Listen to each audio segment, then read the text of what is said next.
Hello বন্ধুরা, সকলকে অদ্রিয়ানের পক্ষ থেকে বড়দিনের অনেক অনেক শুভেচ্ছা। বড়দিন মানেই এক লাল জামা পরা সান্টা দাদুর কথা মনে পড়ে, যে কিনা বছরের এই একটি দিনে আসেন এবং তার ঝোলা থেকে বেশ কিছু উপহার বাচ্চাদের জন্য রেখে যান। আমাদের ছোটবেলায় এই সান্টা দাদুর গল্প মা জেঠিমাদের মুখেই শোনা, যে এক সাদা দাড়িওয়ালা লাল জামা পরা মানুষ আছেন যিনি সান্টা দাদু নামে পরিচিত। আর এই সান্টা দাদু রাতের অন্ধকারে এসে বাচ্চাদের চাহিদা পূরণ করে। যদিও সেই সময় সান্টা দাদুর গল্প শুনলেও সান্টা দাদুর গিফট আমরা পেতাম না। ছোট থেকে এইভাবে সান্টা ক্লজ আর সান্টা দাদুর গিফটের গল্প শুনতে শুনতে কখন যে বড় হয়ে গেলাম বুঝতেই পারলাম না। আর আজ সেই আমি যখন না হলাম তখন আমি আমার ছেলেকে সান্টা দাদুর গল্প শোনাতে লাগলাম।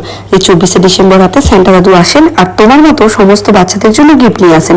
তাই তো প্রতি বছর আমার ছেলে এই সান্টার গিফটের জন্য ওয়েট করে প্রতি বছরের মতো। তাই এইবারও তার সান্টা দাদু তাকে 2টি গিফট দিয়ে গেছে, আর গিফট পেয়ে তো উনি অনেক খুশি, তার আনন্দ যেন আর ধরে না।